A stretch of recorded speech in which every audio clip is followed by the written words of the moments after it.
Hoje a gente vai responder uma pergunta muito frequente: em qual classe devo fazer meu pedido de registro? Então, se você quer proteger a sua marca, escolher a classe mercadológica adequada é o primeiro passo antes de iniciar essa proteção pelo protocolo de registro. Então, hoje a gente vai falar sobre algumas considerações iniciais, depois eu vou apresentar as listas oficiais do NPI, eu vou apresentar também um organograma para te ajudar a escolher a classe adequada, e depois eu vou falar sobre alguns pontos de atenção. Então vamos no início, considerações iniciais. O primeiro ponto que a gente tem que deixar claro é que você vai ter a proteção e você vai ter a exclusividade da marca na classe escolhida. Ou seja, você só vai ter proteção e você só vai ter exclusividade naquela classe, não é uma proteção geral. Então não existe a possibilidade de você fazer apenas um único pedido de registro e você ter a proteção geral da sua marca em todos os ramos, em todos os segmentos mercadológicos, tá? Na verdade, existe uma exceção para essa regra, mas ela não se aplica para os pedidos de registro de marca comuns, vamos dizer, tá? Então esse é o primeiro ponto que a gente tem que deixar claro. O segundo ponto é, o sistema no Brasil é monoclasse, ou seja, para cada pedido de registro, você só pode selecionar uma classe mercadológica. O que significa? Significa que se você quiser proteger a sua marca em mais de uma classe, você vai precisar de mais de um pedido de registro. Então, em outros países, existe o sistema multiclasse. Pelo sistema multiclasse, você pode selecionar em um único pedido de registro diferentes classes, diferentes proteções para sua marca. No Brasil não é assim. No Brasil, cada pedido tem uma classe apenas, só uma. Então, se você precisar fazer o registro em 5 classes mercadológicas para você proteger bem suas atividades, você vai precisar de 5 pedidos de registro. Por conseguinte, você vai precisar pagar o número de taxas de um processo normal de registro vezes 5, né? E se você estiver contratando um serviço especializado para te dar uma consultoria para fazer o procedimento de registro, eles também vão levar isso em conta, tá? E o terceiro ponto é, você sempre deve consultar as listas atualizadas do NPI. Então, está na lista NCL número 11. Não adianta pegar, jogar na internet, abrir a primeira lista. Você pode encontrar uma lista super desatualizada, isso vai prejudicar a sua análise. Então, sempre pegar as listas atualizadas, de preferência no site oficial. Vamos lá agora para as listas oficiais. Então, existem 4 listas, 2 listas principais e 2 auxiliares. Essa aqui é a lista de produtos. Então, da classe 1 até a classe 34 é a lista de produtos e da classe 35 até a classe 45 é a lista de serviços. Então, eu estou com elas abertas aqui, vamos dar uma olhada na lista de serviços. Essa aqui é a lista de serviços. Vamos olhar na classe 35. A classe 35 é uma classe bem genérica, ela engloba vários serviços. Então, de modo geral, a gente consegue argumentar que a classe 35 é uma classe bem saturada, é uma classe em que é difícil você conseguir a proteção, por exemplo, de um nome um pouco comum, um pouco genérico, porque diversas marcas já possuem registro na classe 35. Então, a classe 35 você tem propaganda, você tem gestão, você tem marketing também, organização e administração de negócios, funções de escritório. Então, diversos serviços comuns que diversas empresas praticam estão na classe 35. Por isso a classe 35 também é considerada uma classe estratégica. Então muitas marcas que não possuem necessariamente uma atividade que corresponde às categorias da classe 35, mesmo assim elas fazem o registro na classe 35, porque dessa forma elas conseguem uma proteção mais ampla para a sua marca. Então, vocês podem ver que dentro da classe existem várias especificações. Então, a classe geral, a gente vê aqui a descrição da classe geral e aqui a gente encontra as especificações de serviços. Então, no protocolo de registro, você vai ter que selecionar uma especificação. Não necessariamente uma, mas você vai ter que selecionar especificações. E o que acontece? Você só pode selecionar especificações de uma mesma classe. Então, você não pode misturar.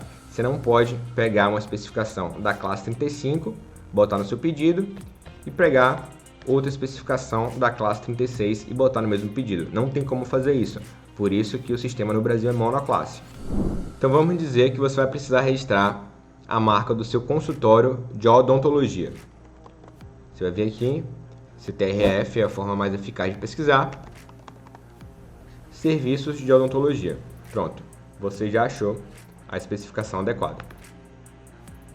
Vamos dizer que você tem uma empresa, você presta serviço de marketing.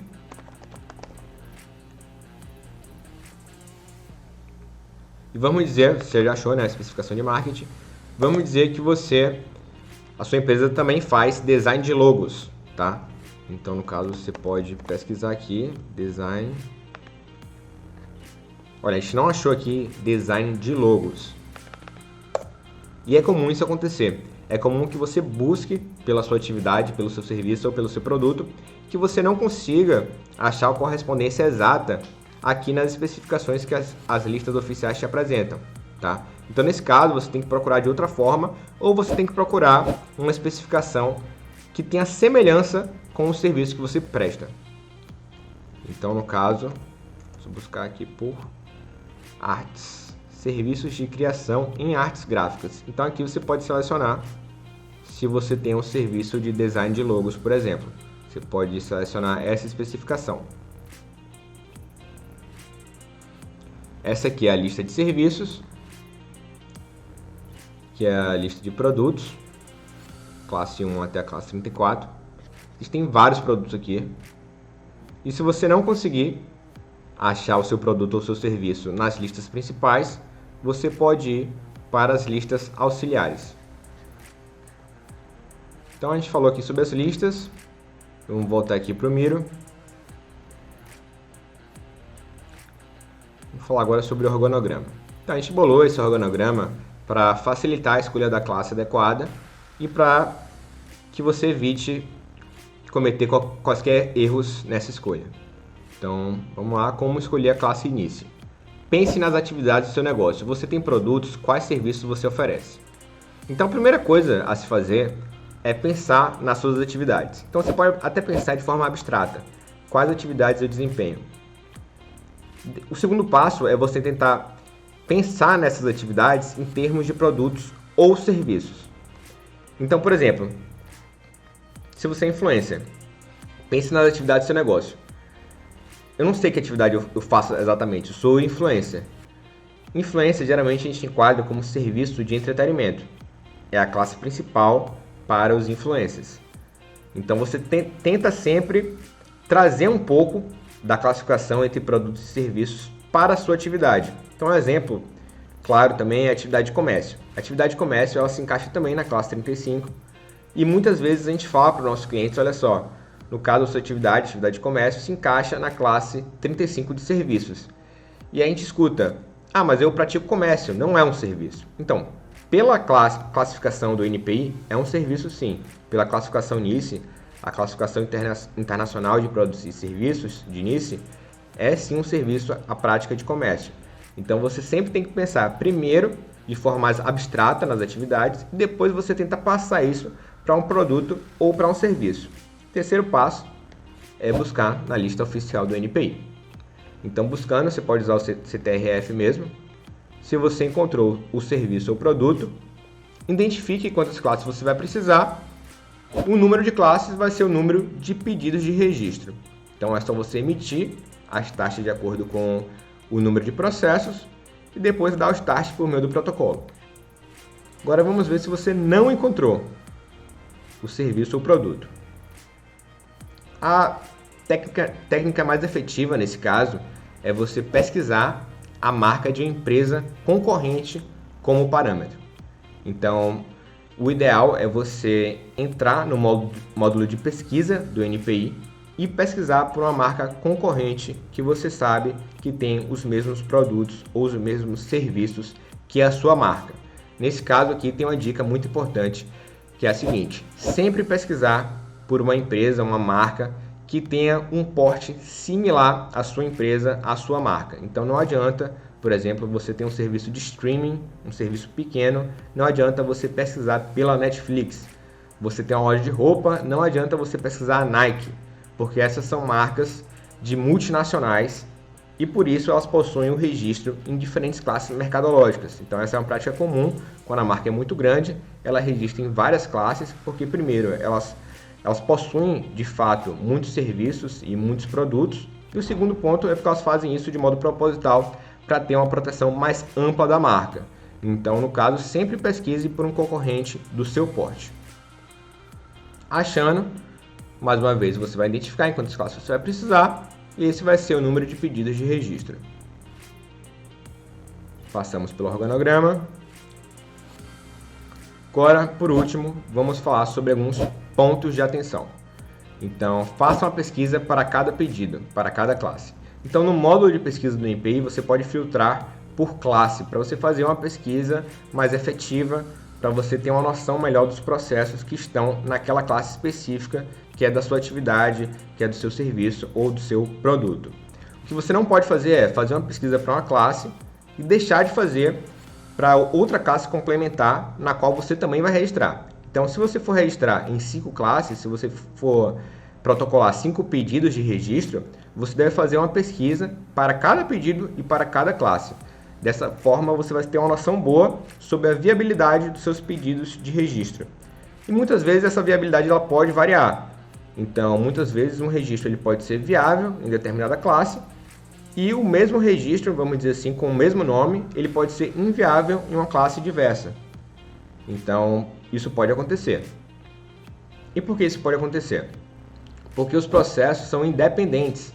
Então, se você fizer o registro em 5 classes, você vai ter 5 pedidos de registro, e esses processos vão ter números diferentes, e eles vão correr de maneira diferente também, de forma autônoma, de forma independente, completamente independente no sistema do NPI. Então, um processo ele pode ser concedido primeiro do que outro, um processo pode sofrer uma oposição, o outro pode correr tranquilo, um processo pode ter uma exigência de mérito, o outro pode ser indeferido, o outro pode ser aprovado logo de primeira.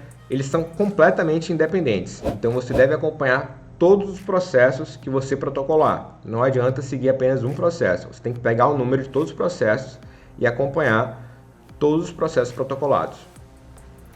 E por último, é uma dica, nunca selecione muitas especificações. Então a gente viu ali nas listas oficiais que dentro da classe você seleciona a especificação.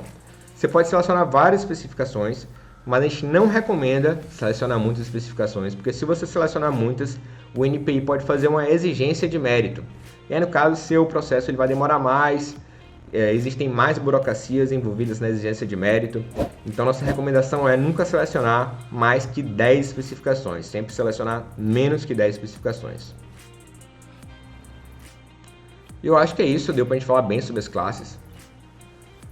A gente fez um apanhado rápido sobre as classes, então, obviamente, eu não falei tudo sobre o tema aqui, mas com esse conhecimento, você já tem uma base boa para iniciar aí a sua pesquisa acerca de quais classes são as mais adequadas para dar o start nos seus ou no seu protocolo de registro.